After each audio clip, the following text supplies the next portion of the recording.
Hello, everybody. I'm Joey Trombley, along with Calvin Castan on the camera, Joe Puissant. We're at the George Brendler Field here. It's September 30th, 2007. Chazy and Keene. Chazy comes into this game with a 10-1 record. They're 7-0 in league play. But tonight is a big night in Chazy at George Brendler Field. Nolan Ryan. Nolan Ryan will become, hopefully, if he can score tonight, the all-time leading goal getter in New York State. Last night, Nolan scored 5 unanswered goals, impressive goals against Crown Point here at George Brendler Field, and tied the record. We have a massive crowd here tonight in Chazy, hoping to see if Nolan Ryan can become the all-time goal getter. And we got a special guest in the booth tonight. We have the man himself, Coach George Brendler, and Ryan lets one go early wide of the net, and boy, in the first 14 seconds that Nolan Ryan was trying to break the record, he's wide of the net. And we have Coach George Brendler in here in the booth tonight. It's a real treat for Joe and I and Calvin to have him up here. Of course, the field is named after him. And Coach, it's got to be exciting for you to have a player of Nolan Ryan's caliber not only possibly break the coaching record or the goal record, but do it on a field named after you. Of course it is. I think it's very, very special for Chazy to have this opportunity, and the pride in the level of play that our boys have achieved through the years. And of course that's to be given credit to a lot of people that this is happening, but especially with the Ryans, I think very something special because Timmy, that's Nolan's father, and a whole bunch of kids that I had went through developing years, and they played, improved as time went on, but to reach this level, I'm sure they're very proud. I know Timmy is, to see Nolan at this level. This is any player at the state could be proud of. You know, I think he's as good as any player at the state. So I hope that it happens for him, and it can happen any second here, right? Well, Nolan Ryan just missed a bullet of a shot. The goalie was there, and James Bell came up big for Keene to stop Nolan Ryan. And I'm sure the Keene players, Joe, do not want to be the team that gave up the record-breaking goal to Nolan Ryan. Well, I don't think any team really does, but I don't think they're going to have much of a choice tonight. It seems like Ryan's been attacking the teams lately that he's been playing against. He hasn't played outside. He's going right down their throats, and he's been trying to obtain these goals for his team, and maybe to get this record over with. Let's think about winning. You know, I talked to him and Kyle LaFount before the game, and he's very nonchalant about it. He doesn't granted he wants to break it, but it's not his whole purpose for being here. And I think he's been attacking these teams since the Elizabethtown games. He's trying to go right down their throats. He's saying, "Stop me." And they don't appear to be able to, these weaker teams, like the team. And excuse me, Joe, but Ryan just drilled one above the net. He is coming close early. Joe, back to your thoughts. I really am impressed by Ryan. Last night he just stopped me in the mid-sentence. He was putting some moves on some Crown Point players, and he just leaves you speechless. Like you were saying, you filled in for me. It's poetry in motion. It's wonderful to see, and it's going to be interesting to see it. Coach, come on up here. You can see this a lot better. Well, I'll tell you, Joe, it is definitely a team sport. There's no doubt about it. And we know as far as Nolan is concerned, there's nothing more than he wants more than this is to get a victory. Nolan is a team player. If Nolan wasn't as unselfish as he is, he'd have broke this record a long time ago. Oh, yeah, that's without a doubt. I mean, he's missed 10 games one season. He's played half games, a lot of games. But he's also been surrounded by some outstanding players on teams. He's played on probably the best Chazy team that's ever been, was the last 2 or 3 years, and Nolan has been a part of that. I mean, he had strength around him. It hasn't just been him. And he's the first one to give his teammates credit. Well, you know, Coach, I go back many years now, back into the 70s. That's actually when I played, when the Ryan boys played, Timmy and Pat. And it's got to be a treat. I mean, you had Tim Ryan on your team, and now you see this generation come up. It's just got to be a treat for you to have a player and now his son come through the ranks and do this. Yes, it is. That's what I was referring to earlier, that I know how they feel. I know how Timmy must feel about this. And by the way, it's going to happen any second here, the way we're going. But the thing that we must emphasize is that this kind of thing can create a great deal of pressure on a player. And Joe just commented on how well he has handled this, because it could detract from the team. It could create dissension in the team if you're not careful, because it looks like he's a selfish player. And I think he is doing a marvelous job of handling this. But I'm sure he'll be very glad when it's over, because I think Krawanzik was doing that. Remember the record, state record for right. shutouts.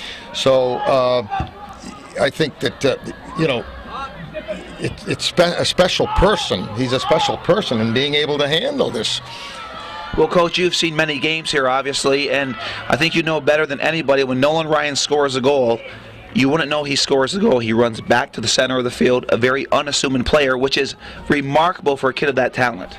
Yeah, this is something that, of course, the way players behave has changed drastically through the years, and I was very strong about being teamsmen, and not celebrating and showing your number. Right here, Joe.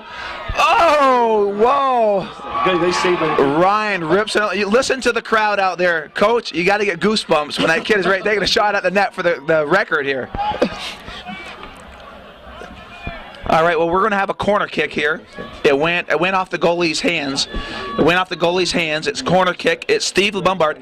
Joe, last night, Steve Lombard had two beautiful corner kicks put into the box, and there's another one. Oh yeah, he's throwing some wonderful ones. You see Ryan trying to head in a ball. He leaped heads and shoulders above everybody there to try to put the ball in the net. He's attacking the net. He's attacking that team with all he has. He's taken several shots that have been close. I just want to refer back to what Coach Brendler was saying about the teamwork. I played for Coach Brendler in the 70s. I was very fortunate to have you as a coach. I appreciate everything you did, because you demanded a lot of us. You expected it, and we played for you. There wasn't any animosity like you were talking about Nolan having a star. We had star players. We had Jeff Lauren. I mean, Jeff Lauren was the best player in the league for 2 years. Yep. And he was very unassuming, like you were talking about. You talked about the game changing, the celebrating. Nolan Ryan scored a goal last night against Crown Point, and we stood here, we wondered if he scored. Oh, trip on Ryan, the crowd. Anything tonight, the crowd is. You can feel the electricity in the air tonight, can't you, Joe? Oh yeah, you can. There's a lot of youth. There are teams here tonight. There's a Pee Wee team that's going to be playing at halftime. There's a lot of people for that. There's a lot of people just here to witness this. It is nice to see the crowd. There's got to be a couple hundred people over there on the other side. Oh my God, you're 300-400, Joe. And today is what they call Chazy Day and for soccer. The girls played earlier today. Here goes Ryan again. Ryan's going in. Nolan Ryan. Ball knocked away. Ryan, he's struggling hard. Joe, you can see he's working hard for that goal tonight. You see the tenacity that he has when he does lose the ball. He goes right back after. He doesn't sit there and take his. Some people have wounded pride. Here he goes. Oh, Ryan drills another shot, and a great save by James Bell. And I'll tell you, Keene is withstanding the Ryan attack early here in this the first half. Oh, they're doing a great job. The keeper's doing a good job. I think it looks like the least excited people here are the coaches for Chazy that I see sitting over here to my left, because everybody else, even the players, everybody else is standing and cheering. It's nice to see. You hear the crowd getting into it. And Reynolds sends it back to Lombard, offsides. It looks like, and Barry Norton says offsides. It will be a kick for Keene. And let's not forget we talk about this record that Nolan has tied. He's tied Jeff Knittel back in 1994. Jeff played for Chenangos and 152 goals. Chenango, right? Chenango, I believe. To deal with this and the significance of it, we should point out that we're dealing with four divisions in the state, A, B, C, and D. So depending on what division you're playing in, the quality of the teams may be a lot tougher. And with a D, where we are, our competition may be a little easier. So in all fairness to comparing the record, it's still going to be a state record, but it's at a D level. Well, that would be true, Coach, but I'll tell you, we've seen Nolan Ryan play, and you have too. He's played against A, B, and C schools and has performed and scored against those kind of schools. And you're right about what you're saying, but what you can't take away is that no other kid has done this, even at the D level. Well, and I pointed that out in my first comment, that he is at a quality level that is equal to A, B, C, or D player anywhere in the state. We could put Nolan up against any one of those players. He's played in the Empire State Games, and he's been there twice. He is that good. So I'm not taking away from that, but I'm just putting it in the proper perspective. Right, exactly. Totally Somebody might say that, well, it's easier here for him. Yes, and no. You also don't have the teams that those people have to support. What would be interesting is to see what the level of play that the Chenango played against. Now, I think Chenango is an A school? I believe they are, and they're usually perennial powers. I think in the state rankings, consistently they're in the top 10. They're always ranked in the top 20, I believe, for soccer. The other thing I have to say about the Ryans is it's kind of funny, because Timmy, his father, was a forward for me, and Timmy was one of those early ball handlers. He was very good. He'd go in and carry the ball, but many times he would just take that shot that would go wide, and he said he couldn't quite keep up with the ball. We didn't quite have it down pat yet, not like his son does. But with all fairness to him, Coach, I remember Timmy Ryan, like Nolan, would have a lot of times two guys hanging off his shoulders. Right. He would get taken down an awful lot in the box or outside the box, and I remember him. He was a physical. He had to be a physical player. Because at the time, he was a senior. I remember being a senior. It was really not that quality of team like he'd been playing with my brother George, Jamie Riley. When he was a sophomore, Timmy Ryan was consistently contributing to the team with assists to George and James. Right. Alan Mooney was in that group. Right. Yes. And yeah. And I remember those teams. They were younger. They were sophomores playing on good quality teams and contributing with assists. He had to change his style. He had to become the goal scorer when he became a senior. And he had to change. Yeah, and a leader.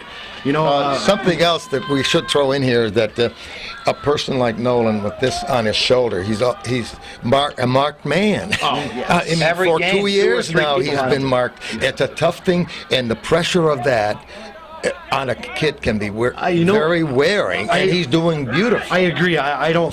There's no pressure. He doesn't put any pressure on himself. Everybody else does, and he doesn't take it. He doesn't care. He wants the W. I was referring to talking to Nolan and Kyle LaFountain, two senior leaders on this team, and they don't care. They want the W. It's all about the W, and that's the bottom line. First of all, it has to be. First you win. That's it. Here comes Latchmore. Latchmore coming in, shot wide. Okay. Well, I can tell you what they want more than this record. Those boys last year were two-time state defending champions, were knocked out, and there's nothing more than they want to bring another state championship to Chazy. Yes, I would think that kind of makes it they came back to reality, because for a while we thought we had the third championship won, and I think at least the public thought. I remember, and Coach, we knew better. remember, Coach, when we were playing, I believe it was '77, we had an undefeated season during the course of the year, and I remember you, and I was aghast that you were saying this. A loss would be good. A loss is better than a win, and you were right. Now looking back on it, and that was totally blasphemous for you to say that. And I remember I was insulted. I was hurt. And I was like, how can you say that? You could never be hurt. Well, I was young then. Since you're talking about the '77 team and we're still waiting, and I'm sure it's going to happen here. I'll wait a second on this thought. Okay, well, we have a corner kick. It's Steve LeBombard. It had been Nolan Ryan for a while, but they got Steve LeBombard. He does a nice job putting it into the box. He sets up. Chazy's in the offensive end. Keene is in their defensive end. And he keeps it low this time. It is Reynolds, pushes it back, and controlled by Keene. They send it out to the wing. It should go out of bounds to be a throw-in. Trombley will take the throw-in for Chazy. And he goes to center field over to Kyle Reynolds. Reynolds controlling the ball. And Kyle Reynolds has done a good job stepping in for... Oh, here comes Ryan. It's Ryan and the goalie. And the goalie knocks it away. Kyle Reynolds this year stepped into the role of Casey Trombley.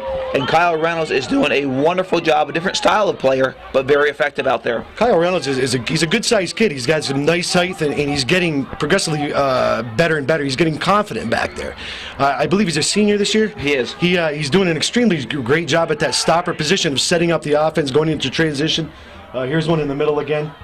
Ben Baker. LeBombard let it rip, and I'll tell you what, James Bell, the goalie for Keene, has stepped it up here early here in the first half. Yeah, he's been peppered consistently by different Chazy players, and it's nice to see a goalkeeper. He's playing on some adrenaline, like you were saying earlier. He doesn't want to be the person to give up the breaking goal, or any goal for that matter. No keeper does. I don't think he's looking at number 23 saying, I'm going to stop you and I'm not going to stop anybody else.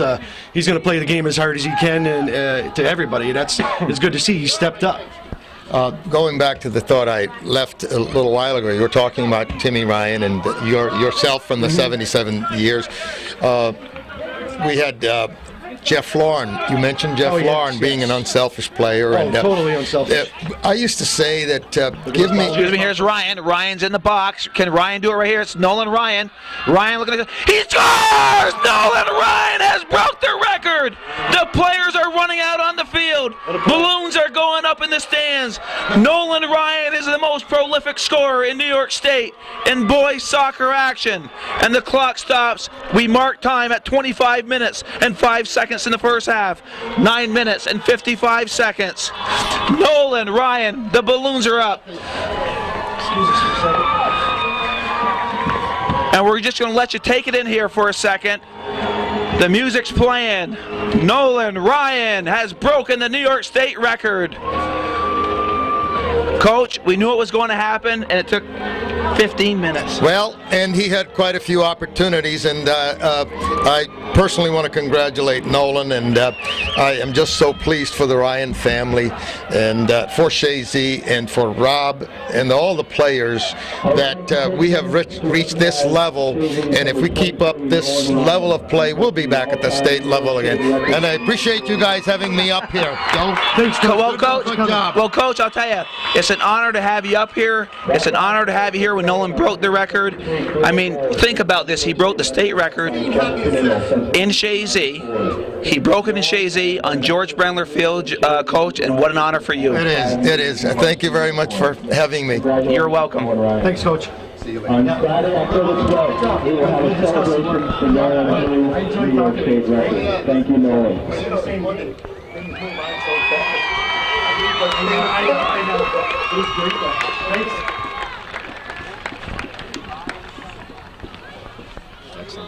Love you.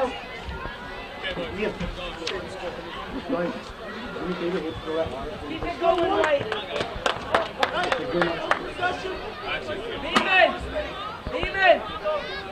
Beeman. You see the field, so keep them talking. Kyle. Yeah, I can. Keep them talking. Keep their There you go, Mama. We'll do it later.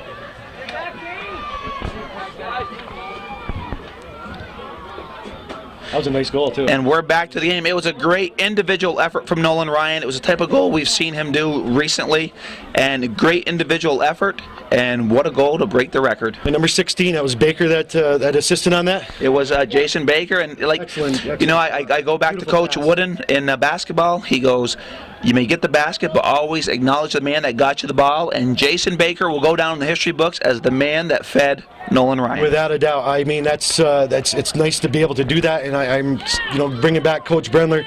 He would always when a person scored a goal on our team, I remember him. Would say nice pass before nice shot or nice goal. He'd emphasize the passing, the 3 or 4 passes that would go into the setting up, because you don't have that without your other players. And that's where Ryan he acknowledges his teammates, and that's why there is no.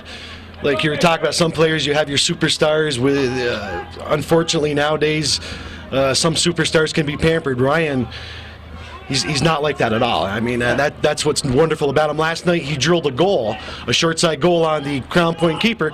We all stood here, we wondered whether he scored or not, because he doesn't dance around and raise his hands. He just turned around and went back to business, And here comes Ryan again. He's given chase to number 18, Davis, and Davis wisely sends it out. It should go out of the end line. What a play.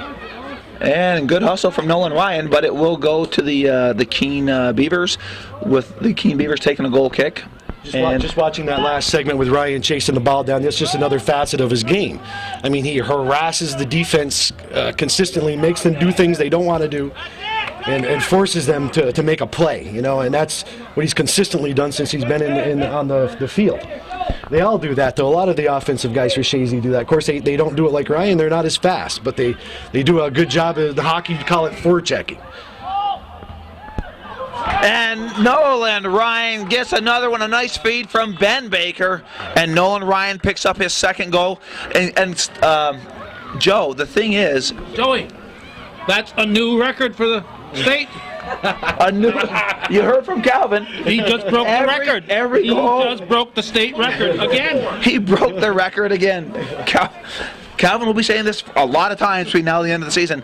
The point that I was getting at, Joe, not only is he going to break this record, he's going to shatter this record. He's on his way to doing some nice things. Records are made to be broken, though. I mean, it's just going to be a matter of time before some other player from another school. This might stand for a while. It might stand for 20 years. It might stand for 5 years, 10 years. You never know. I mean, what is going to happen? There's always somebody who's going to come along and have a wonderful supportful team, and with the caliber of player that Nolan is, and come along and break Nolan's record. And Nolan will be the first to give the person credit that is going to break his record, because it is going to happen eventually. Oh, absolutely. Records are meant to be broken. We know that. It's the old cliche, and it's true. It's always happening, and it will happen again. But it's going to take somebody special. Oh, there's no doubt. I mean, and that special person will show up at some point, somewhere, another school, maybe this school, who knows. But, everybody said that Jack Nicklaus' golf record would never be broken, and there's some guy named Tiger Woods who will probably do that very shortly. Golfing, home runs, hockey goals, points scored in basketball, it's all the same. I think a lot of it has to do with the era that you're in. Rules change sometimes in sports to allow more offensive capability, more scoring of points. I think some of the sports have gone to that because people like goals, people like scoring. Things change, things do evolve. Each generation is a different type of game. It's the same game, but it's played differently. Well, Joe, when we were playing, I mean, let's face it was more of a defensive battle. It was not uncommon to see 1-0 games, 2-1 games. No, rarely did you see 5, 6, 7, 8-0 games. No, they happen, but rarely. Nolan Ryan, it's the support that he's had. He scored more goals in 1 year by himself than our team used to score. Right, exactly. The whole team. Right. We had quote unquote, championship caliber teams. But we've said this before, the skill level of the teams of 2007 are much different than teams of 1977. Yeah. I was fortunate enough to play on some really good teams with some great players, and I don't think I could be a water boy on this team with my skill level that I had back then to these kids. I mean, that's just nature that it is, and it's good. It's a good thing. Well, we're to the action Trombley has about. Calvin, your thoughts? I think he could be water boy in this team. We would call him Boucher. We call him Joe the Boucher. But right now, Ben Baker coming in into the box. Good play by Baker. And number 13, it looks like, for Keene, kicks it out. I do have a point, though. For probably close to 10 years, the Section 7 scoring record was held by Chris Gondek. Then a couple of years ago, Justin Seymour broke that record, and he was a teammate for several years of Nolan Ryan. So Nolan scored all of his goals. A good part of those came with another prolific scorer on the team. That's right. So you had two outstanding scorers of the same team. So there's only so many goals that be scored in the game. So there, that to do it when there's another prolific scorer on the team stands out too. And for you to bring that up, Calvin, I remember talking to Mark Tatro last year, and he goes, the Chazy team that we had the last couple of years, he goes, you'll just never see that at a D-level school to have that many talented players on one team at one time. Oh, did Ryan just miss another one? Yes, he did. He just missed it. Nolan Ryan just skied up there and just missed his hat trick of the night here. We are only 20 minutes into the first half, and Nolan Ryan has already scored 2 goals. But Joe, I mean, to have that many good players on one team for a D level is pretty amazing. Yeah, they keep reloading. I mean, that's just nature of the beast. You watch their team. Sometimes I know it's hard to do. I try to watch the spacing of the kids away from the ball. You watch their whole unit move, though. I mean, they move as a unit. They move away from the ball. Yeah, well, they move away. They move correctly. Their defense. their spacing is perfect. Their defense plays offense, and they're vice versa. It's a total team game. They like Nolan Ryan playing defense when their defense has the ball. He's trying to get it. He's playing defense at that time. You see Galen Tremblay making beautiful balls into the box, passing. He's playing offense. He's a fullback, and it's nice. You saw Perry Lattimore a few plays ago. He was up to the front. They switched. Watching him go up the front, take a wonderful left-footed shot and miss, but it's they're not just stuck in one position. And here comes Ben Baker, and Baker and Bell go to the ball, but Bell comes up with it for Keene. And I've said this before, Joe, on these games. Watch Chazy with their heads and their passes; they all have a purpose. You're seeing now what I was just alluding to with Perry Lattimore going up, making a run on the net. A lot of times, a defensive team, they see a team will see a defensive player carrying it up. They expect him to cross, to pass. But you can catch him off balance by taking it right to the net, which is what he was trying to do. That's twice that he's come up that left side and making strong runs on the goal. Well, it's Ryan. There's some of his footwork right there. He gets by 1, 2, 3 by 3 players. It's Ryan in the box. Ryan stays up. He goes down. No whistle called. And Keene now controls coming up on the left side with Racine giving chase. Tremblay intercepts the ball. And Tremblay is taken out hard. That hurt. Yeah, he's got hit pretty good. It looks like number 18. You have to put him in the bath tonight, Joe. Davis took him out.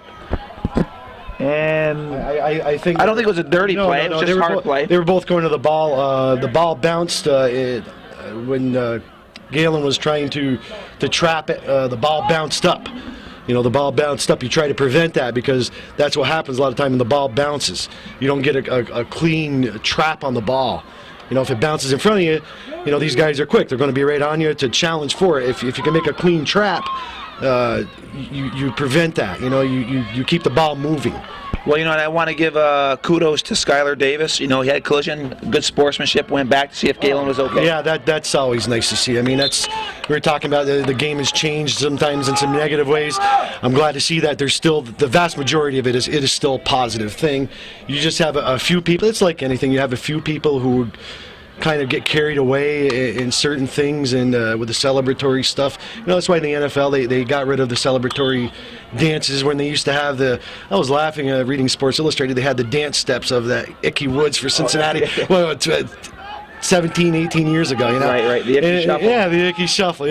And it's really, it rubs it in the nose of the opposing team. You don't need to do that. Go play the game. That's right. Well, Keene trying to make something happen here. Hall with the ball being challenged, trying to push it over to number 2, which would bring Callum back. And here comes Chazy. It's Ryan on the outside. Ryan gets by him.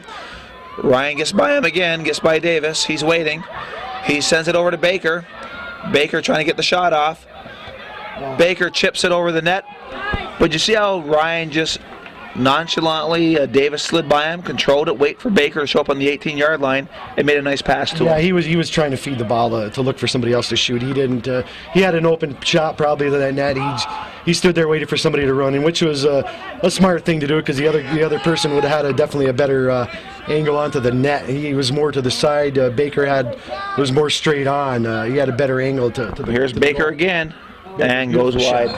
Beautiful shot.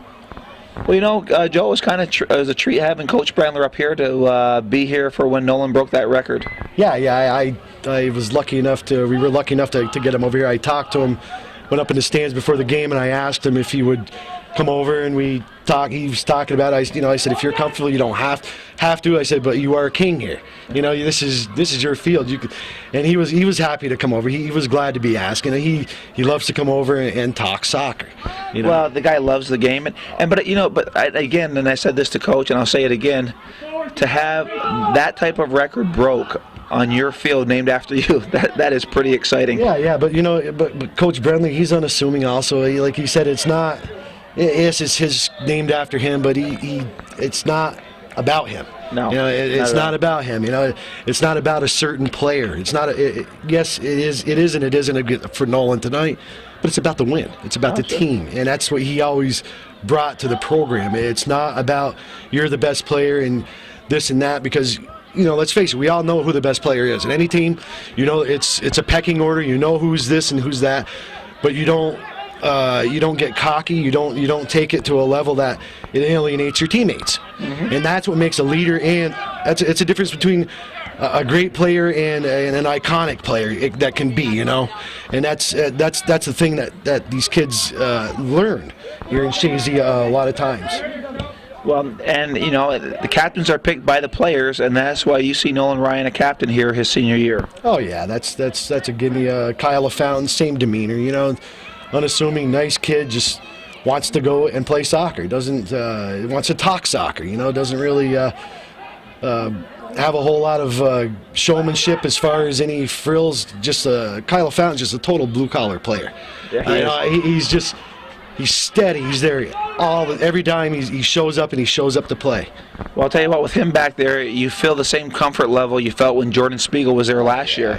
Yeah, without a doubt. Like I said earlier at a game, I remember saying, Coach McCullough's asked him to play up on halfback. He's asked him to play a line. He's asked him to play fullback, and he's played them all. He's excelled at every position. He was an all-star last year in the MVAC. He's playing kind of hurt right now. He got a little had a knee problem. He's not 100%. He was saying tonight. When he does become 100%, he's a phenomenal player now. He's at probably 90. He was saying, because he's a little dinged up with a knee from last night's collision. But he's phenomenal. Now, what's also impressive about today, Joe, is today was soccer day in the North Country. Morris had their soccer jamboree. And there was like 40-something teams there today. I mean, Chazy sent a contingency of teams down there. The girls played earlier today against Bolton. Now the boys. Plus, between the half times, you have the little kids out here playing little games. So it's a lot of soccer for one day. Oh yeah, the kids they look forward to playing out here though. And here's one of them here. If you want to put your camera on the count, little Alec Lapeer. I've been coaching him for a couple of years. He's an up and coming kid. He's gonna be one of the good ones. He's good skills. He's learning all the fundamentals at a young age and playing against good competition. And I've watched him mature, as well as all the other kids mature and get better and better. And it's fun to watch him play and to get either getting bigger, they're getting faster, and they're getting smarter. That's what they're doing. And they go and they play. They bring 6 teams from Chazy of one level, 6 from another level, the mites, mini mites, and they go down and they have a blast. It's nice that Moores does this every year for the kids. It's the kids all look forward to going down there and competing. It's a good quality of soccer. Well, speaking of Moores, I mean, they have a great feeder program down there. Northeastern's doing well up in the CVAC this year.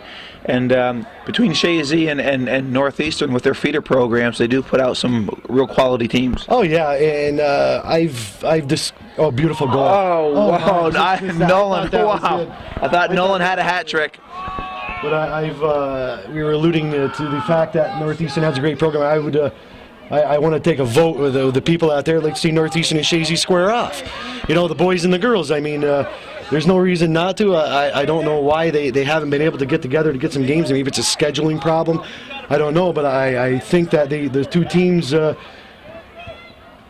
Ryan just misses again. The two teams should maybe think about having a game together. It would be interesting. Well, about 4 or 5 years ago they used to, but what happened was Chazy started having their own pre-season tournament, and they're only allowed to play so many games, and it becomes a scheduling problem because of the number of games you're allowed to play. I understand that, and but I still think there might be room possibly for both teams to get together. You play up to 24 games, is it? That you can play. I think it's 24 or 25 games that you're. Yeah, but not counting the regionals and playoffs and stuff. I think you can become like 24 games total. Yeah, but you can't. But the regionals take care of themselves, so it's probably 18 games. Yeah, okay, but we do play Plattsburgh, which is a state-ranked B team. Ogdensburg, which is a very good. Keene. They're good teams that we're playing. Well, we can't get Northeastern at our tournament because they have their Pizza Hut tournament that they have every year. Yeah, but there's other. Baker. And Baker. See, let me point out. I don't want to be critical to Ben because Ben is a good player, but Coach Bendler, we talk about left foot, and that's where it's imperative to have a left foot. It's the difference between a goal and not a goal. And if you're playing a better team, a better quality team, you need to develop that skill at a young age, and that's what you have to have. And Ben has a phenomenal right foot. He pulls off a right foot better than I've seen most people. But if he could develop that left foot, it would give him a whole nother aspect of his game, and it's a difference between a goal right there and not a goal. Right. And he's only a sophomore. And he's only a sophomore. He's only a sophomore. Oh, that's good. You have time, Ben. It is Ryan.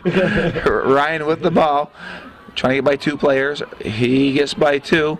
Ryan lets a shot go, and it deflects over to Bell, and Bell picks it up. Then he'll run to the 18. He'll punt the ball, a nice punt. It will go to midfield. We're at 8 minutes and 40 seconds.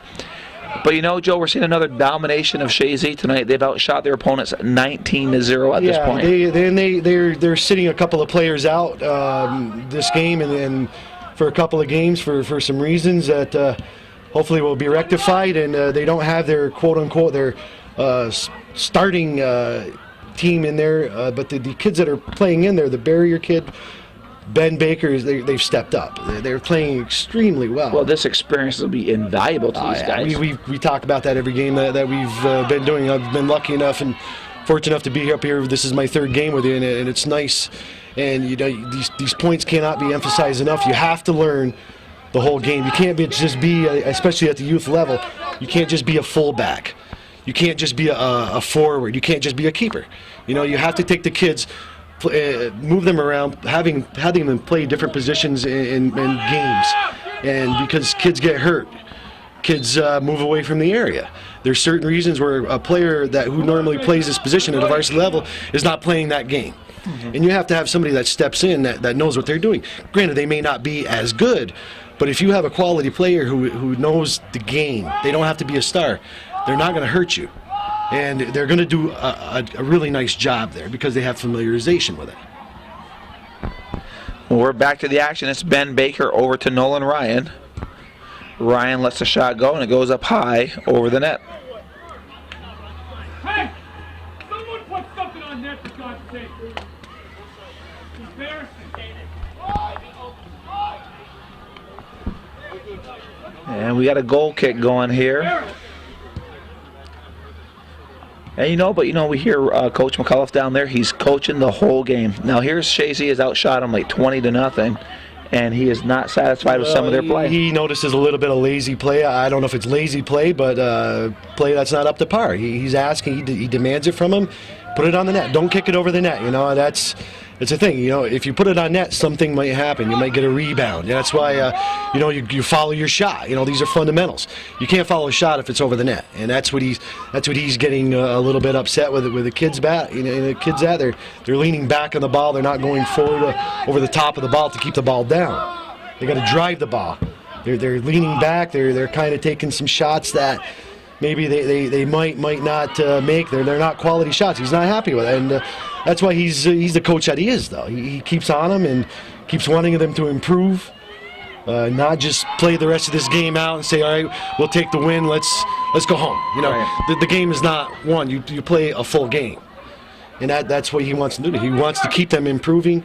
You're going to get sharp. You're going to get sharper during the course of a game and a season if you play hard. You start getting a little bit lax. We got this and that, and it might carry over into the next game. Well, there's no doubt about it. You play lazy, or you're lazy. You play lazy, and the next game you are lazy. And I'm not accusing the kids out there of doing that, but he sees the same game. He's a coach. That's right. And that's what he's a constant coach. But a good coach coaches the whole game. Whether you're winning or whether you're losing, you could be losing big as long as you're still coaching the kids to let them get something from the game. Yeah, you have to keep adjusting them if they're out of position, if they're doing some things that you see that they may not notice that they're doing themselves. Because watching a game on film and on the sidelines, I've never made a mistake on the sidelines. Yeah, that's for sure. It's a lot easier, and if he can correct it from the sidelines, tell him, and you have the skill level to have it corrected, he wants it done, and it's going to be done. Or if not, he will substitute you. That's the nature of the beast. You play varsity sports, you play to win.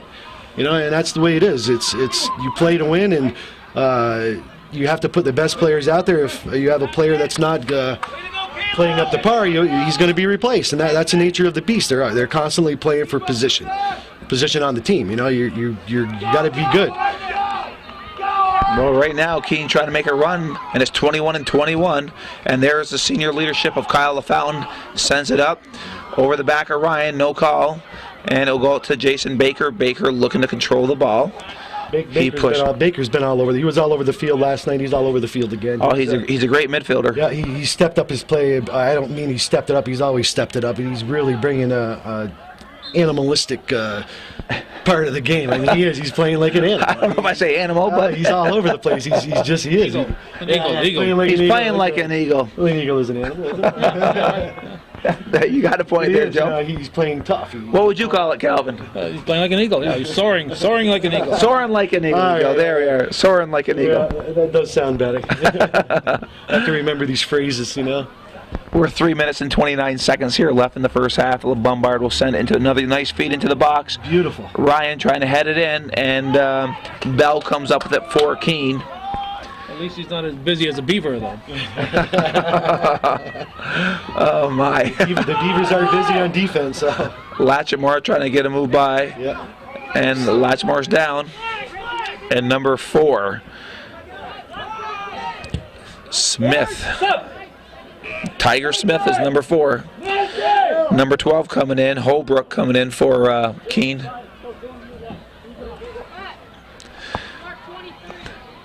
"21 shots to 0 in the half, 8 corner kicks to 0, and it's 2-0 Chazy.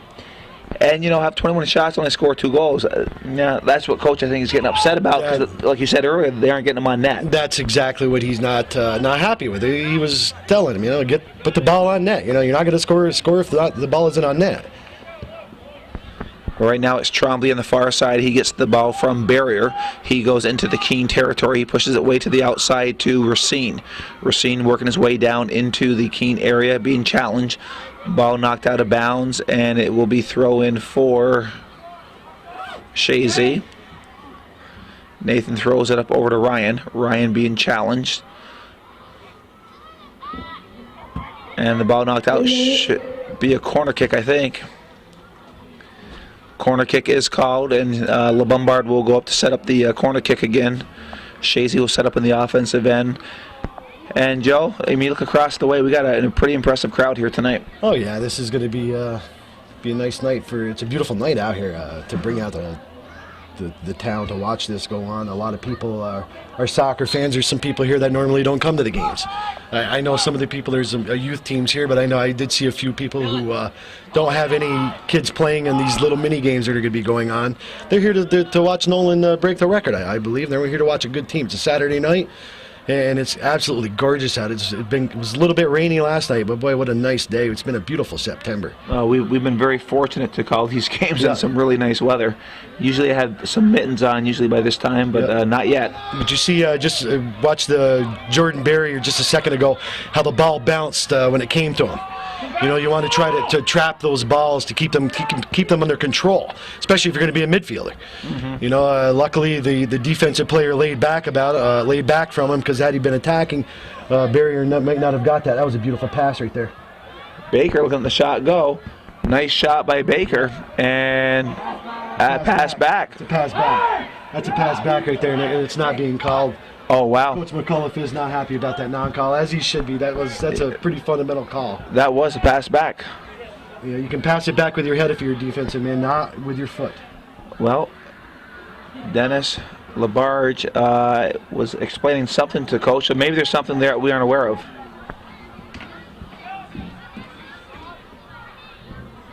Coach McCullough, what was that call?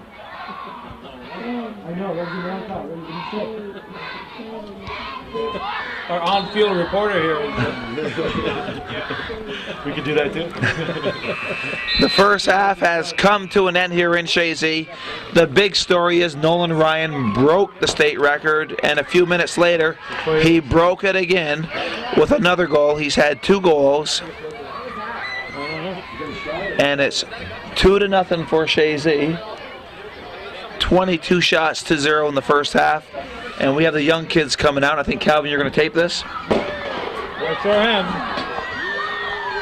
I think they're firing fireworks off out there. They're firing fireworks.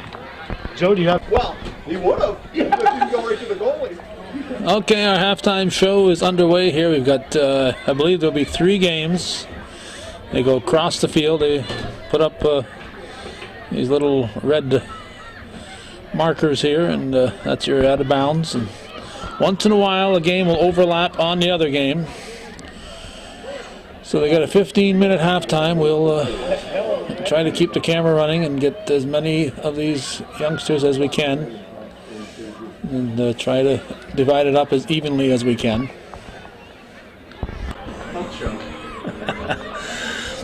We're being visited here at the half by a Mets fan here as we're taping this.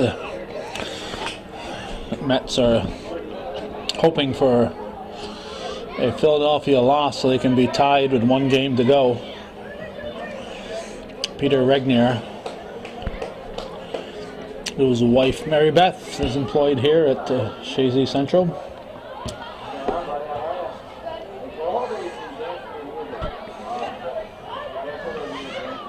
We'll try to do, I don't know, maybe 45 seconds or so at each location. Try to keep track of how much time we've spent on each one and move from one game to another.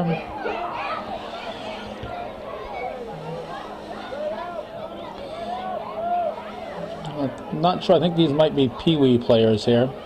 The Mites were here for the girls' game. Between the halftime of the girls, Chazy girls versus Bolton. This is September 29th, 2007, and as Joey and Joe have mentioned, it's been an outstanding September. A little chilly tonight, but temperature's supposed to shoot right back up, so we've got a little rain in the last couple of days to keep the dust down, and it's been an outstanding September.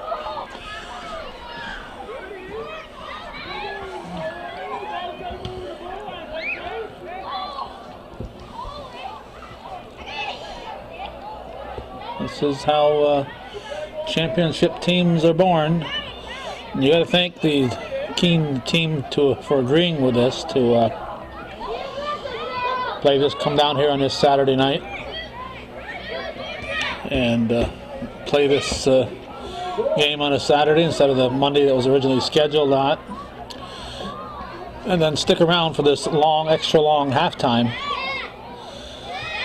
We've got a fairly long drive ahead of them to get back to Keene, which is a few miles past Upper J. And they come here and knowing that they're probably going to come out in the short end of the game, and are gracious enough to put up with this extra long halftime. Now, if we take this middle team, every time we switch spots here, we would have them twice as much, or 50% more at least, than everybody else. They'd be on 3 times the other team's 2, or 2 to 1, or whatever. So we're going to try to go side to side here. Here you got lime green against a little bit darker green. Green and green. A lot of green in Chazy.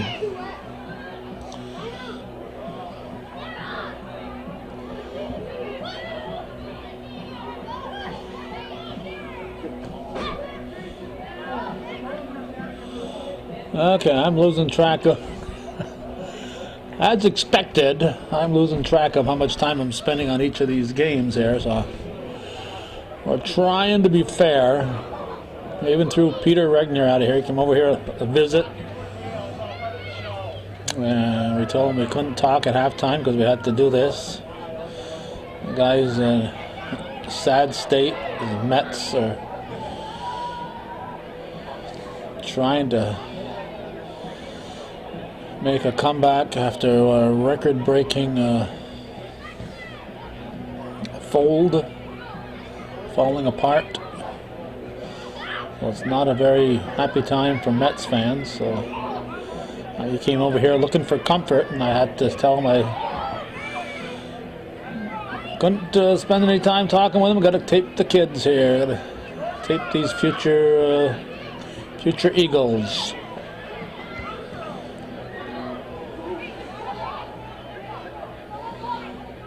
Okay, well, I'll try this one.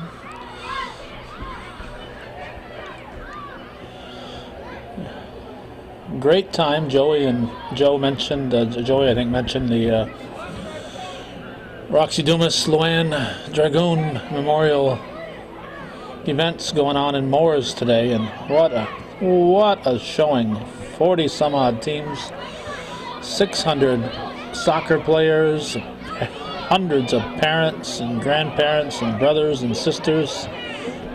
Jack Dragoon cooking hot dogs and hamburgers, hot peppers, onions and sausage. Just a fantastic day there in Moores, and it's nice to see the kids doing something that's good for them. Exercise, get out there and run around and kick that ball and get away from that video game and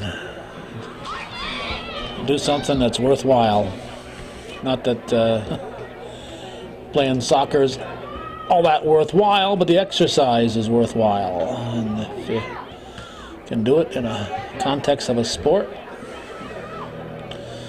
now obviously all these kids are not going to make it to the varsity. There's only room for so many, but the ones who do make it will have a lot of skills, and the kids who don't make it can look and say, hey, if I hadn't played, that guy wouldn't, or that girl wouldn't be as good as they are, because they couldn't have played without somebody else out there on the field playing with them or against them.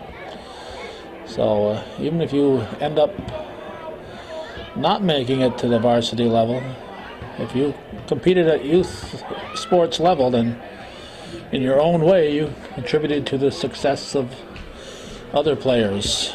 So all these coaches who give up so much of their time, most of the coaches these days understand that it's about the kids learning a little bit, but the kids having fun, and winning and losing isn't the end all.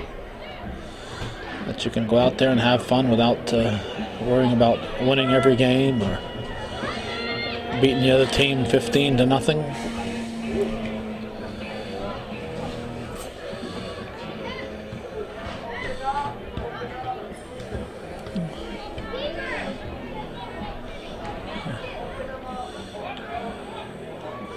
Well, we hope we got every kid. There's Coach Tom Brandell. He was up here earlier here with Rob Knowles during the girls' game. Wiry Radio was covering that. I'll take a glance over here. We still got 6 more minutes of this, so we'll see each of those teams for another time around.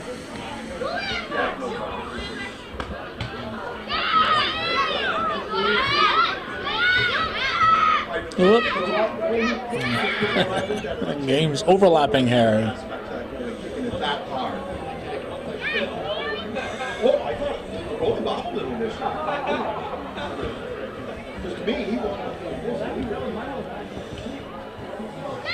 I mean, if it wasn't ready to go, it would have been in the ball. I know, but I think he's trying to just kick it out of bounds.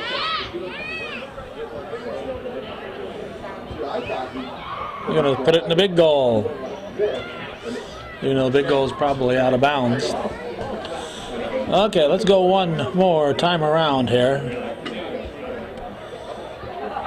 And before I forget, I want to thank Jean Poisson for Joe's mother here for providing us with cookies. And yes, Jean, I will drop some off to Sam on my way home, as Sam has told me more than once that he He misses. Two misses here. One MISSES and the other MRS. He misses Mrs. Poisson's cookies. So Jean Poisson very graciously brought some cookies tonight.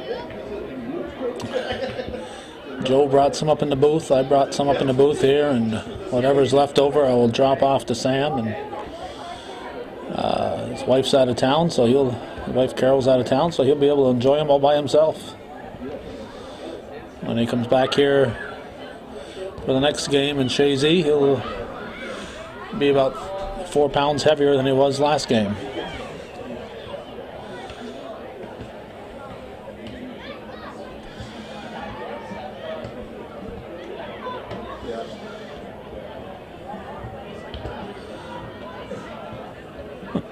Again, the games overlap here. Apparently they decided to match the teams up according to colors, white on white and green on green there. I guess there you have white sleeves and green sleeves. So if you over there you got dark green and lime green.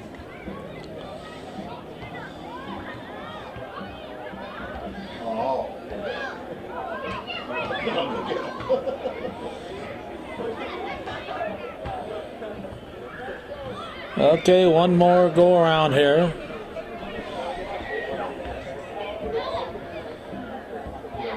Ole Drew was here with the team in the mites too here. He's all over the place.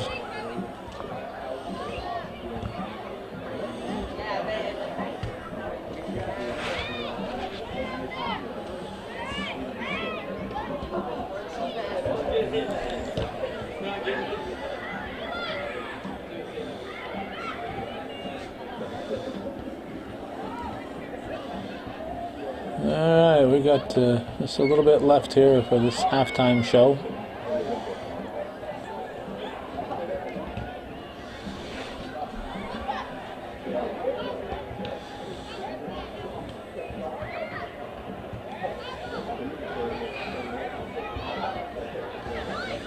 We realize that our viewership during this little halftime treat is going to go down, but for the kids who are being shown, we think it's important to show them. The average viewer will not find this very interesting, but it might be for some of these kids the only time they'll be on hometown cable this year, and we like to give every kid that opportunity. We're going to go 30 seconds over here and then 30 seconds to the other side, and we'll wrap up this halftime effort.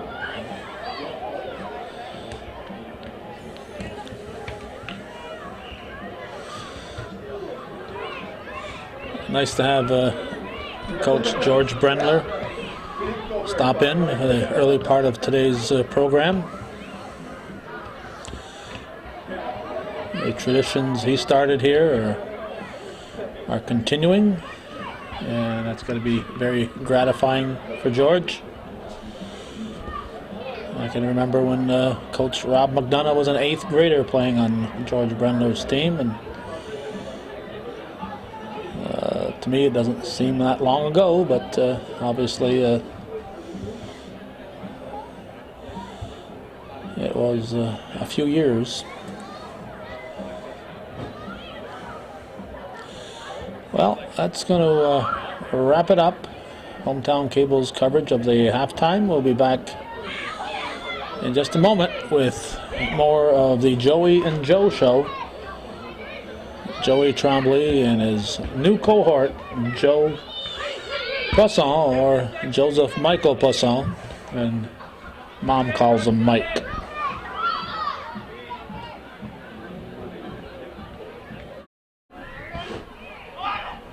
And we're here starting the second half. The Chazy Eagles were up, and Nolan Ryan looking to try to get his 3rd goal, but a good play by Bell Chazy dominated the first half, out shooting Keene 22-0. They lead 2-0 on 2 Nolan Ryan goals. And the big note of the day was Nolan broke the state record. We've said that many times, and Broke it twice. Broke it twice. He scored again. Calvin made that very clear. And I guess every time Nolan scores, he'll be breaking a record. Yeah, it's nice to see. It's fun. It's been a fun time watching him all these years, and when it culminates in this, it makes it special.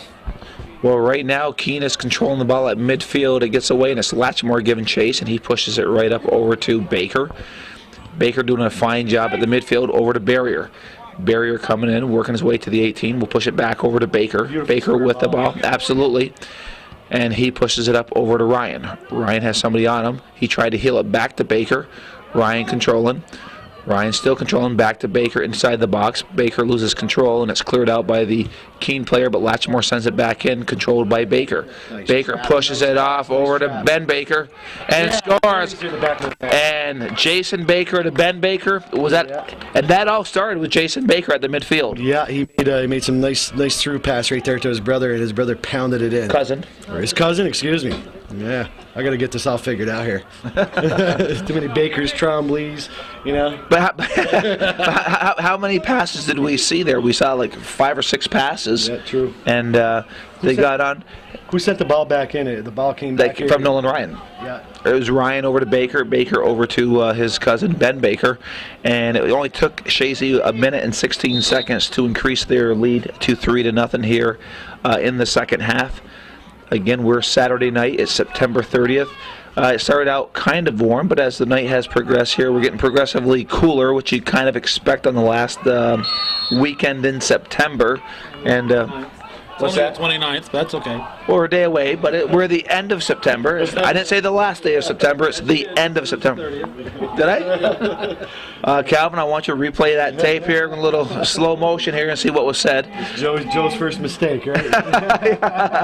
Yeah, one of many. Yeah. And there's oh, wow, the defense came up big because it looked like Beeman was beat on that one, and I think it was Latchmore who cleared it out going to the far post. Yeah, good defensive play right there. That was the best scoring chance that Keene Valley's had, and they almost capitalized on it. Well, that was their first shot on net. Yeah, I believe it was. It changed? That is 23 shots to 1 right now. And right now, Keene trying to control Ben Baker, who just scored, giving chase. And the ball is cleared toward midfield. And it is Ben Baker over to Ryan. Ryan pushes it back to Jason Baker. He's got Racine to the right. He's trying to get it to Racine. They use the field so well. And Racine lets a shot ripped and just misses the far post. Again, another beautiful pass from Jason Baker. Yeah, he's stepped it up again. He's all over the field. He's like the field general out there tonight. That's his job. Being the center halfback, that is your job. You are the general. I mean, that's what you do. You control the play. You're in the middle. You're in everything. You're halfback. You play offense. You play defense. You play every position out there when you're the middle of the team. Well, last year we had the familiar MVP out there, Jacob Spiegel, and I think Jason's doing an admirable job stepping in this year as a junior. Junior. Yeah, without a doubt. He's matured a lot as the time has gone. He had a great year last year. I believe he was an all-star, and he's having another great year this year. He's played much better, even I think, than last year. You can see it. I think with a couple of these kids sitting out, he knows what he has to do. He has to step it up. He and Ryan have definitely taken this team right over, and Kyle Reynolds also. It's hard to Kyle Reynolds. We don't really mention him enough. I don't think, being in that stopper position. He's silent, but he's very effective. He doesn't lose a whole lot of balls back there. He comes up with the ball the vast majority of the time and does nice things with it. Well, it's Racine with the ball right now. He'll push it back over to LaFountain, and Chazy will reset. Look at the players go in their positions here. They all set up into their positions, and he'll send it up to midfield over to Baker. Baker will control at midfield. He tries to get a through ball over to their left side. It does go through. It's LeBombard giving chase. And 3 Keene defensive players send it up to midfield, knocked away by Reynolds. Over to Baker, and ball is cleared into Chazy territory, and here comes the senior, LaFountain. And again, look at LaFountain there controlling the situation, getting over to Reynolds. Reynolds will push it back over to Barrier. Barrier pushes it over to Baker. Baker looking around, and they're just playing keep away right now, Joe. Yeah, that's what they're doing. They're trying to spread the Keene Valley team apart. You try to do that when you're on the offensive team. You try to spread them apart, spread the defense apart, so you can work the inside. You get those through balls. Well, nice footwork by Ian Hall there, number 6'4", Keene. Trombley sends it to the middle over to Ryan. Ryan at midfield. He's got Racine way to the right. Ryan trying to hit him, but the big, tall defender for Keene was right there. He got his head on it, and that was number 19, Dwyer. And Trombley's down again, but he's up. And here comes Keene, and nice pass over to the right side. There's a shot on Beeman, and that's the first true hard shot on Beeman today, but it came out from about 22 yards out. Yeah, Keene Valley seems to come up this half. They put a little bit more pressure on the Eagles. It's good to see they haven't given up, and it's nice. We mentioned that last night with the Crown Point game. They never stopped. Yeah, they were behind, but they never stopped. Here goes Ryan making another run. And Ryan goes wide right on a nice feed, and it will be a goal kick here. We are 34 minutes and 25 seconds here left in the second half. Chazy with a 3-0 lead. They have outshot Keene 24-2. 9 corner kicks to 0 right now. So it's a game that's been completely dominated from Chazy here from the opening kickoff to here early in the second half. Right now, Keene is trying to get something working, and it's controlled by Barrier over to Baker. Baker tries to go back to Barrier, and controlled by Keene. Number 9 is Andrews, sends it up. LaFountain sends it back to the middle, and here comes Andrews again. And he goes toward the middle. LaFountain will send it to center field, or midfield, I should probably say. Barrier's taken down by number 15, Earl. Latchmore pushes it up to the left side. It is Ben Baker giving chase, it looks like. And the ball is cleared out and cleared toward midfield. And Keene's putting together a couple passes, Joe. We hadn't seen any of that in the first half. No, they're looking a little bit better this half. It's nice to see. A couple of plays ago when Ben Baker was going down there, he was challenging that defensive player. The defensive player had to get rid of the ball in a hurry. He was right on top of him. That shows you just to stay after the ball. Even though he's an offensive player at this time, he was playing defense, and he did a nice job making the Keene Valley player get rid of the ball fast. He didn't get a chance to set it up or do anything fancy with it. The kid had to get rid of the ball, and that's what you try to do. Well, Trombley pushes it up over to Reynolds. Reynolds being challenged. A nice move by Reynolds. Pushes it over to Baker. Baker has Barrier to his right, and he goes to left, trying to hit LeBombard, and Baker controls it. He gets by one player, tries to get by a second player, and will it go out? It will. It will be a goal kick for Keene, and good individual effort by Jason Baker. Yeah, Baker's doing a great job again tonight. He did a great job last night against Crown Point. He's doing it again. It looks like he's limping out here a little bit. Getting dinged up. How many games are they into the season now, Joe? They are. This will be their 12th game. If they win, this will be 11-1. Yeah, their 12th game. Sometimes you get into the middle of the season, you get dinged up a little bit because you've been playing hard. It's a long season, and it is it's a physical game. You have some people say it's not this and it's not that, but watching Nolan Ryan getting taken down in quite a few times, it is a physical game.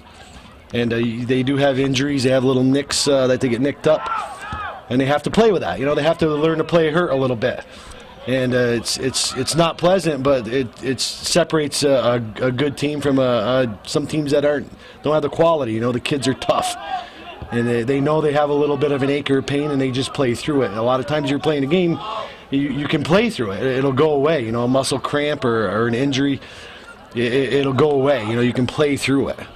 Well, you talk about physical play, and Nolan Ryan, well, he better get used to it, because at the college level, it's a lot rougher than this. Oh, yeah, they don't call a whole lot at the college level. I went down, actually, it was Nolan's brother, Kevin Ryan, was playing in the Final Four Plattsburgh State team that year, and what a difference in the game. I mean, those kids are every kid on that team is an all-star from someplace. Right. They're great. Coach Waterbury and both Coach Waterburys have done a great job recruiting.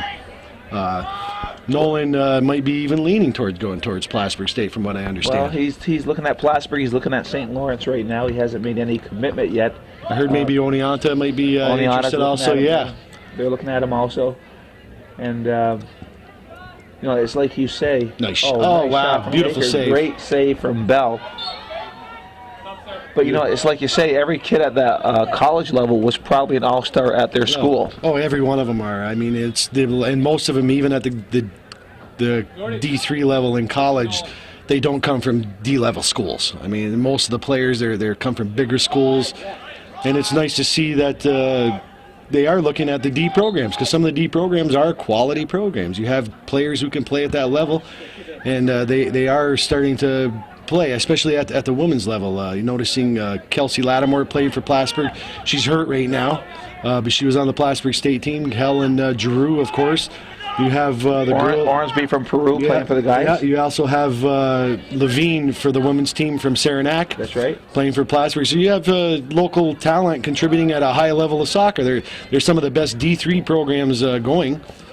And we never saw that before. Oh, no. What a shot. Oh, Nolan Ryan, my God. That is, he just broke the record again. Calvin Castine made a point. Calvin, every time he scores, he breaks a new record. And they're not stopping the game this time. I don't understand. He didn't give his mother the ball either. I guess they're getting used to it. We want the ball. Jordan Barrier gets the assist. Nolan Ryan picks up a hat trick. But that shot, no goalie could save that one. No, that was a rifle. A beautiful shot. That just shows what he can score from inside. He can score from outside. That's what's nice about him. I mean, he's dangerous wherever he goes, and he's so quick to get the ball off. You know, he doesn't take all day to get the shots off. He'll turn it on a dime and unleash a shot from any place, and that's what makes him the weapon that he is. Well, Coach McAuliffe has Caleb Snide into the game. He's gone to Trombley's position. He took out Baker. Baker was limping. He put Trombley back in Baker's position. So he's moving some players around right now. Right now it's Trombley at the halfback position, working his way to midfield. He's being challenged from behind, and he chips it up and a little too far, and it will go to Bell. Not there, Galen. Turn and maintain possession. Bell will send it to midfield, and controlled by Keene. Reynolds trying to get to the ball, and number 9, Luke Andrews with the ball for Keene. He'll push it off to the left side over to number 10, Sam Earl. Right there, I just want to point out what a good job of the containment defense that they were playing right there to contain the Keene Valley player. They didn't commit themselves to the ball. They basically corralled him, and they stopped his forward motion. And it's hard to beat Kyle LaFountain by yourself, and you put another person playing defense with Kyle LaFountain, and it's very difficult to get him by. It was just a nice showing containment defense. And that, you know, it's another facet to the game. It's not just go after the ball. Because if you get burned on defense, there's nobody left between them and the keeper, and you don't want to do that. You try to slow them up if you can. There are times where you do have to play an offensive defense, but you know, you play that containment defense, and it works. That comes with teamwork. You have to play as a team. Coach McAuliffe never stops coaching. You know, we were talking about that. He's never stops coaching. No, he doesn't. Trombley giving chase. He'll push it out to the side. LeBombard trying to keep it in and throw in for Keene.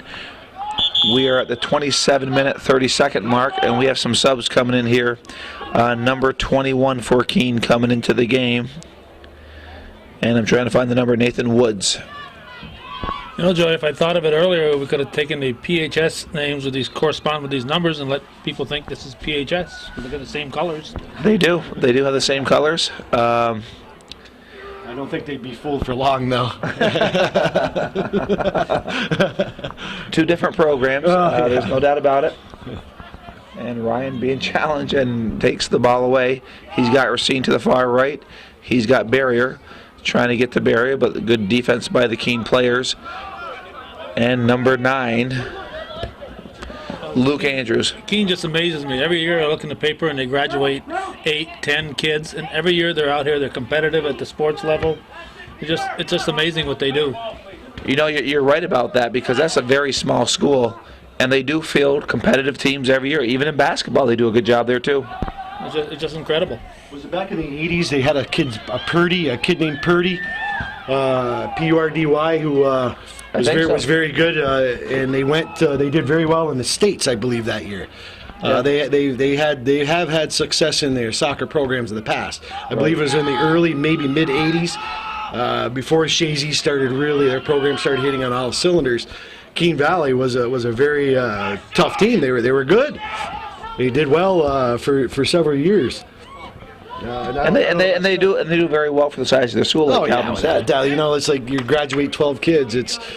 And they all have to play. I think it must be in a contract. If you go to the school, you got to play, because they can't afford. They don't have a junior varsity team to have them develop. They don't really have a developmental program. Like Chazy has 2 layers of it, and the girls and the boys. They have the modified and the junior varsity program, and to develop the kids before they come on this field here is what I tell the young kids. This is what you practice for.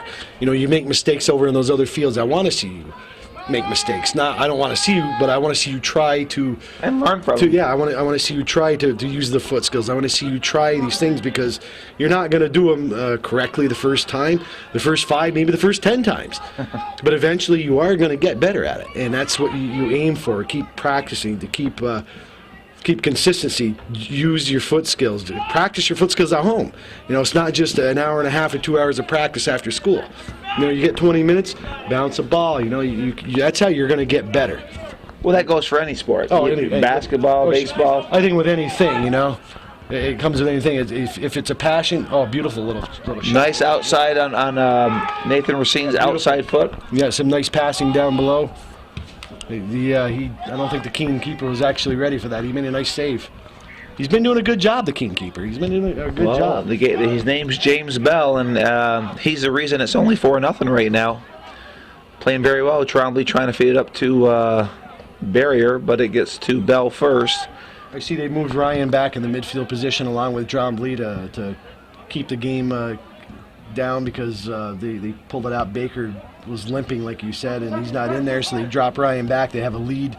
They don't really need to score anymore. They're putting some other kids up front. They got the Jordan Barrier. Now they switched him. He's playing a striker position he's not normally used to playing. Right. Even at the youth level. When I was Tom Brandell and we coached him for a couple of years at a club level, and we usually had him at the stopper, the sweeper position. And that's what he's very good with the ball. So this is nice to see him getting put up front to get a chance to score a goal. Well, right now it's Keene controlling the ball. Back to Racine. Knocked away to Racine, I should say. Pushes it over to Reynolds. Reynolds will push it to Trombley. Trombley's outside the box. Trombley trying to find somebody. Good hustle from the Keene defender. I can't get the number. I think it was number 20. Good hustle by number 20, Boyle. I will say this, Joe. I wish the coaches would give me the roster with the numbers in order, because it's very hard to. So I apologize for any Keene fans out there, because trying to find their numbers to see who the player is. But it's really nice when they give to you in numerical order. Oh yeah, I'm sure those people are getting paid a lot of money to do that. Like we all are, right, Calvin? The only reason you're here, Joe, is because your mother makes good cookies. Before the game, we got to tell the folks this. Calvin loves Mrs. Poissant's cookies, and she does make good ones. I've always loved them. She made sure that Joe brought up a package over to Calvin, and he wasn't letting us get within 3 feet of those cookies. He's got them protected. Well, I got to tell you a true story here. Sam was here last night, and he says Jean Poisson, Joe's mother, called him over to the car and said, I got something for you. She handed him a check because she's a faithful viewer, supporter of Hometown Cable. He said, I wanted some cookies. He was disappointed. And the next day, what do you have? Cookies. I think Joe, she also told Calvin, make sure Sam gets a couple of these. I was just going to say, now that he knows you have some, he better get some. But your mom's been a faithful fan for years. She goes to all the games, and I think the kids call her their grandma out there, I think. Oh yeah, she loves coming to the games. She travels quite a few of the away games. For the boys, she does. Unfortunately, but she doesn't travel to a lot of the girls' games. But she'll come here to Chazy to watch them. Well, I know she did a road trip out to Crown Point, and actually the girls went out to eat to Pasquale's out in Peru for a little Italian there. We were there that day, and we called them the Golden Girls. Yeah, and I think Kathy Ryan, she has all the good pizza places picked out in the Adirondacks, because she's done enough traveling up there. Her and Tim have done enough traveling up there in the last 8 years or so with Kevin, and now Nolan, they know all the good places to eat. Let's not forget Megan. Oh, Megan, yes, that's right too. That's right too. She's a silent one. The silent one, yeah, Megan. Megan's a silent one. Well, we have about 21 minutes here to go here in the second half. Chazy with a 4-0 lead, and they're going to go on a 10-game winning streak. It looks like, Joe, barring a miracle. Yeah, they've put some nice wins together, a nice win streak. They got a game against Chazy, I believe, it's Thursday night next week. It is. They have another one. Is it Westport? Playing Westport. Is it Tuesday? There's a game Tuesday. I'm not sure who. I believe. Scroon Lake here. Scroon Lake. It'll be Scroon Lake home then. So they have a couple Well, actually, more both games are home here next week. Yeah, excellent. So it'll be nice to bring Chazy down. Chazy's always had quality team. Yeah, Chazy's always had a good girls and boys program in basketball as well as soccer. They've done well in basketball. Chazy, the boys team last year was one of the better D teams in the state. And they did well. Nice play by Reynolds.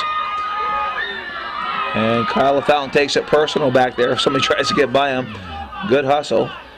Reynolds is down. A little sloppy a little bit on the right-hand side, but Latchmore comes up to clear it out.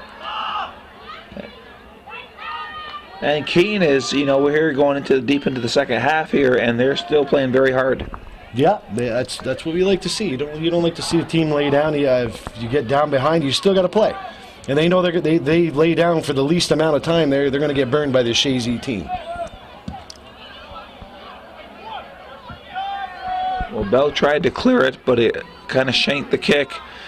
And it is LeBombard with the ball, trying to find somebody, pushes it over to Ryan.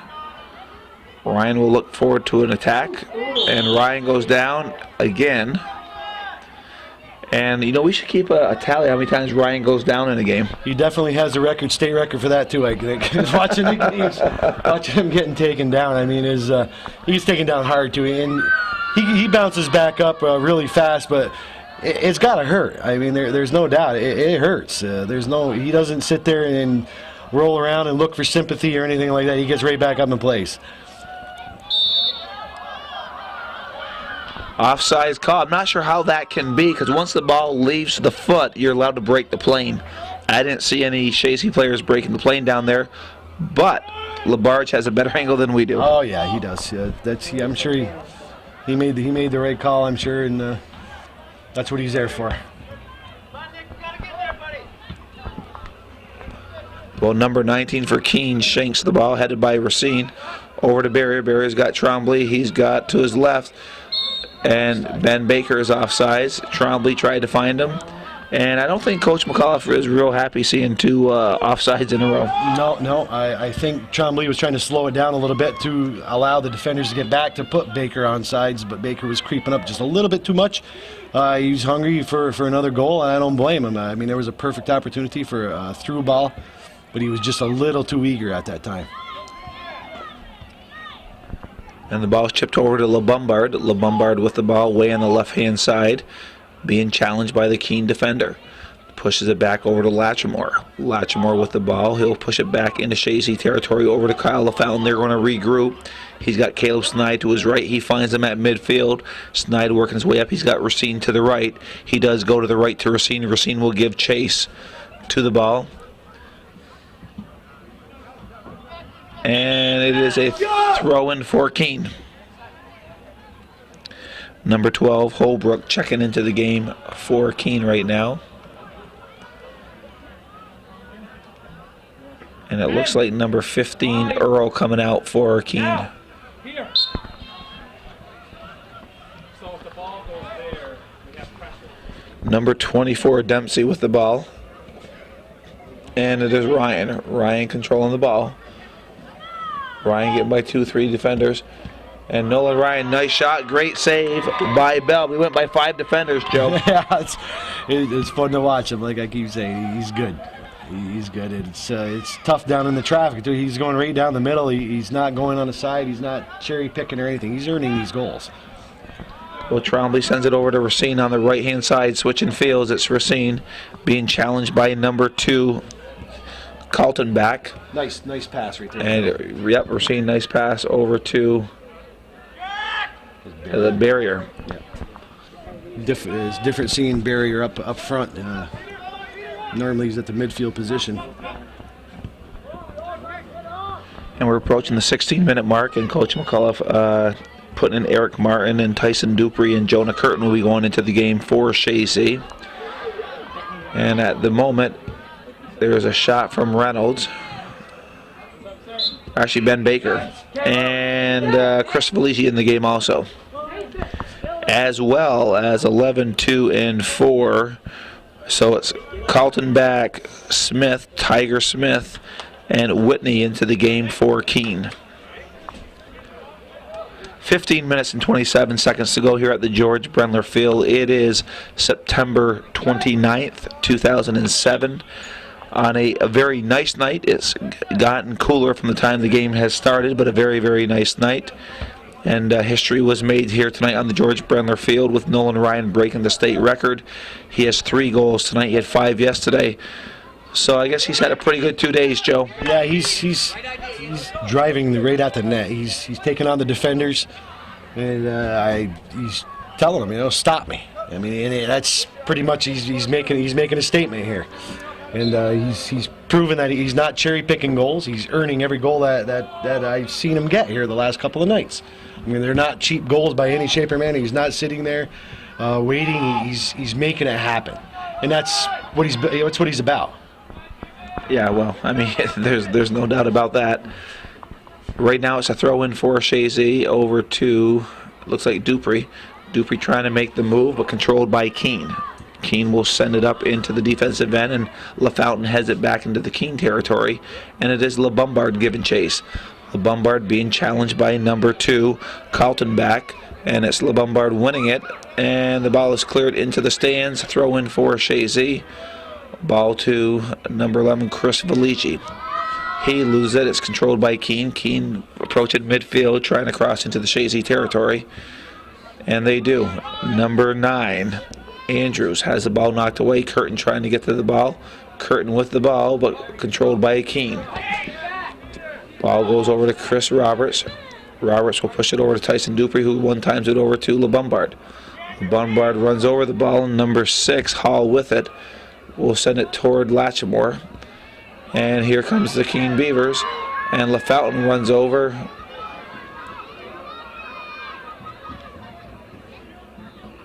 Nice play by Kyle LaFountain over to Perry Latchmore. He'll send it up to the wing. And just out of the reach of Chris Valigi, throw in for Keene. Watching LaFountain play in that last defensive play right there, you see his speed that he gets to the ball. And that's been one of his primary weapons, just his speed.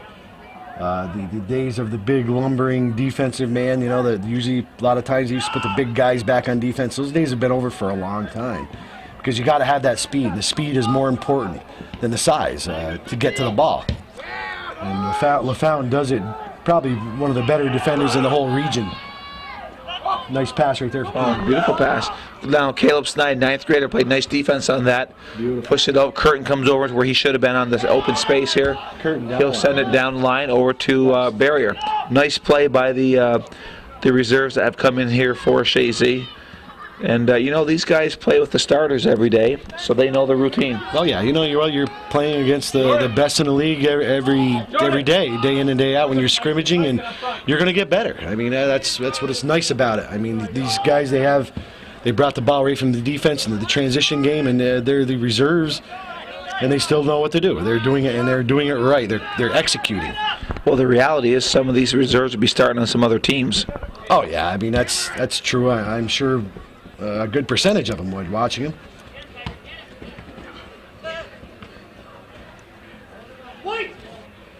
Curtin, nice job shielding the ball going out, trying to get over to Barrier. Barrier pushes it over to Martin.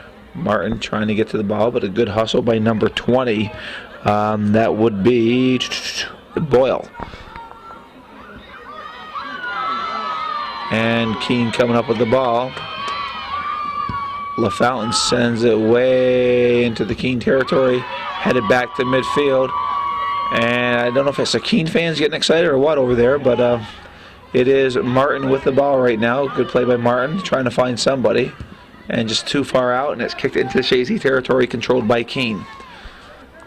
Number 6, Hall with the ball. He pushes it to number 9, and Andrews is off sides. And we're at the 11-minute mark here in the second half. Chazy's 11 minutes away from going 8-0 in the league and 10-1 overall. LaFountain setting up for the kick.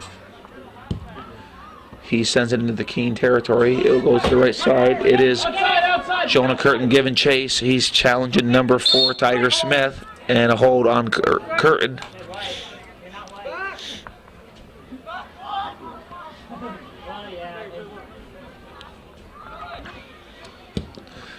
And the ball set up, barrier right there, but headed by number 6, Hall, controlled by Latchmore. He'll send it up to Dupree, and number 17 goes high in the air, and that's Odell for Keene.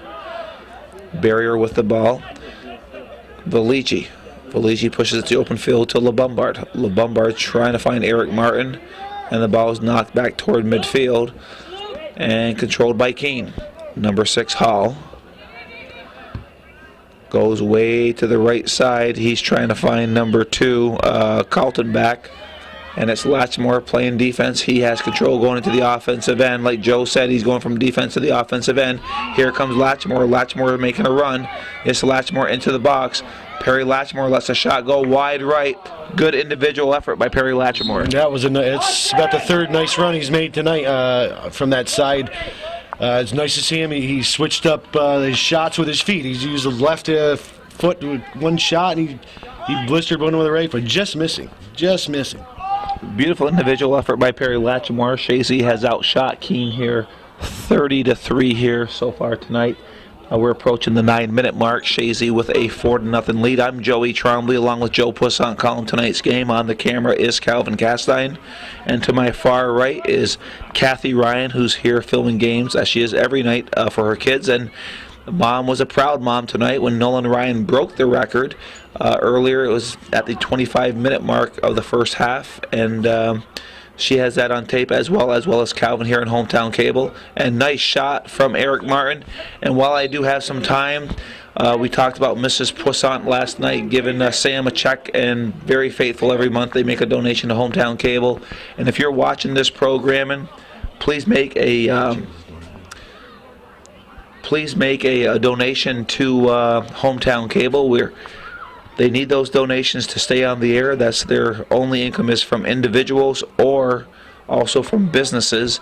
So they would appreciate it very much. I know it's very nice when we can turn on TV and see these events where our kids, or for some people their grandkids, or back in the old days, my dad, when he was on the couple shows there, it's kind of cool to have those hometown memories. Yeah, it is. I watched your dad on those shows, and they were pretty comical, those guys, talking about the old Prohibition days. They had me laughing a lot of times. It was a good program.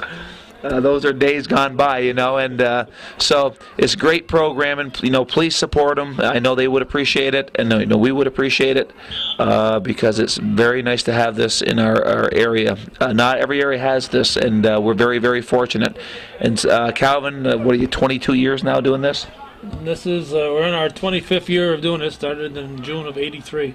My God, time flies by. And I remember when you first started. I mean, it was new to the area, and I was like, this is kind of cool. And 23 years later, or 25 years later, it's still very cool.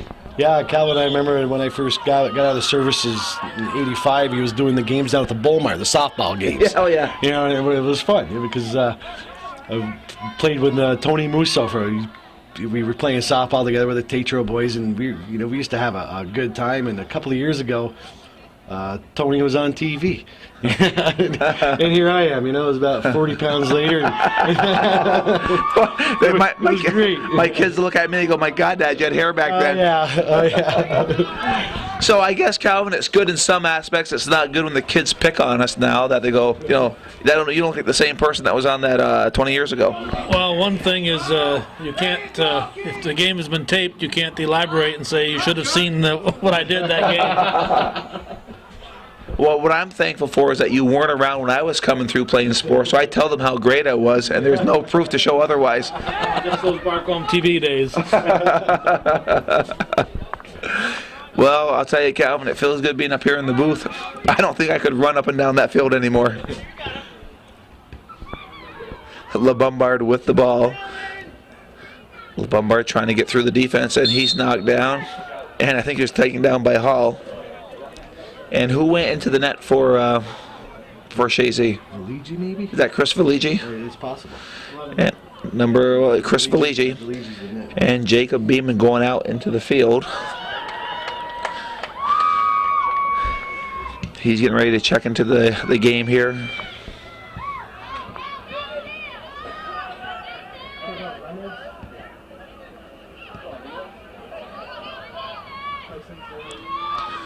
We're approaching the 5-minute mark. Chazy with a 4-0 lead against Keene.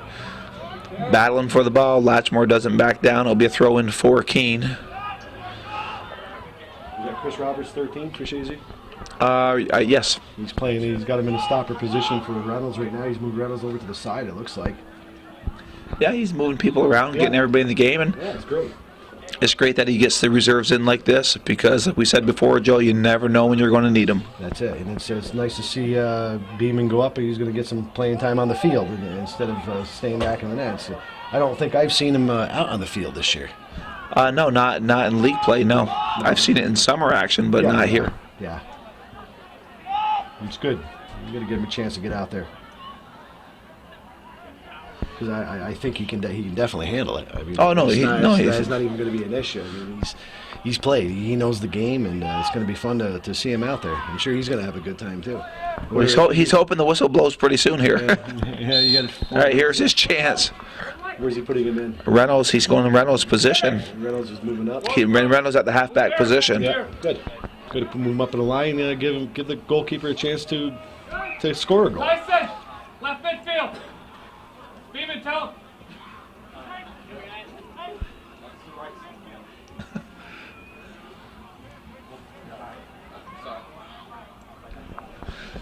And there's a throw in. It is. Oh, nice kick by Barrier. Nice save by Hall. And I'll tell you, Hall's had a heck of a game for Keene tonight in net. Yeah, he's been busy. He's played a good game. He's been real busy back there.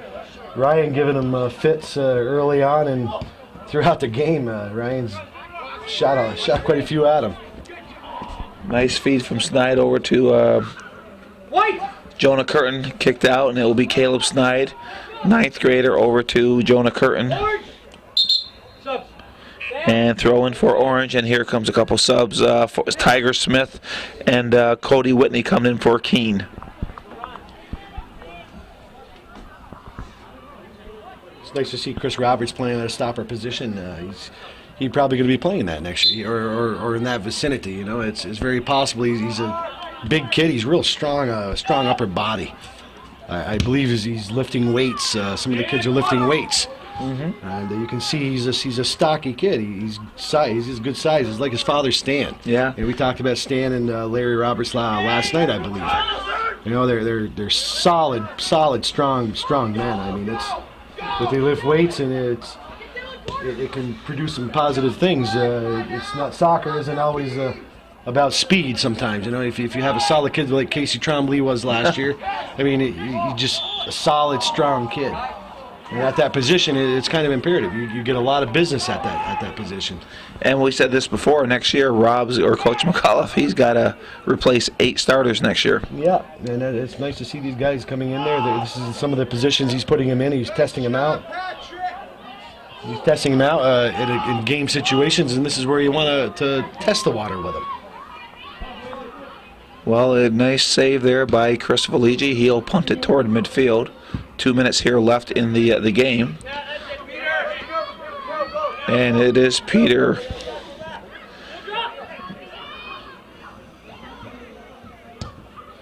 (19-9). Peter Dwyer over to Luke Andrews. Corey, you gotta be there. Well, Joe, we knew this day was going to come. This game is coming to an end, and it was a very eventful night tonight. Much anticipation. The crowd has kind of thinned out now. The game is in hand, but there was a great crowd tonight for the record-breaking performance of Nolan Ryan. Nice turnout tonight for all the kids playing on the field during the halftime. The mini-mites or the mites were playing for the girls' game. These are the future players for the town, for the school. These are the future players coming out here. These young kids, they're getting the concepts down at a young age, and they're going to be the future players out here. It's the next generation, and it's nice to see the youth programs. Craig and Barb Drew do a great job. They organize a lot of things. Like I said, a lot of those kids played down in Moores today. You were talking about. Yeah. They come from Moores, they play there all day, then they come here and play some more. Yeah, they can't get enough of it. No. And it's special. Here comes Latchmore and Hall. Latchmore Almost. Hall won that battle, and Latchmore wouldn't have given up on it. He went right through it. 30 seconds to go. Is it Bell or Hall? Bell. Well, I said Hall, right? Yeah. It was Bell, James Bell. Beeman trying for a 30-yard shot out there. He's hungry for a goal. You know, it's nice. Well, he's got 22 seconds. Pop one, yeah. He's got 20 seconds to make it happen. He got a here. corner kick out of it, though. Good. 18, 15.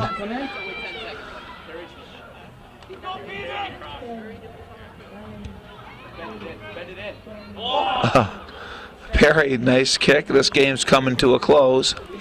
And Chazy will go extend there now on a 10-game winning streak now. And they win this game 4-0. They outshot Keene 32-4. And it was a game dominated by Chazy. Again, it's September 30th, 2007 at the George Brendler Field. A monumental night tonight, I should say. Nolan Ryan breaks the record. We had the privilege of having George Brendler, the man himself, up here to help us call that when Nolan did break it. And a big night for Nolan Ryan. And Joe, it was a pleasure calling that with you tonight. Yeah, thank you very much for inviting me again up to the booth. Maybe we can get some more cookies out of Mom, and we'll try. Yeah. I mean, Calvin will tell you I got this gig because we're relatives, and Joe got the gig because his mother can cook cookies. But, you know, that's how those things work out. But as the Calvin and Sam like to say, that's the way it was in beautiful downtown Chazy, September 29th, 2007. Beautiful.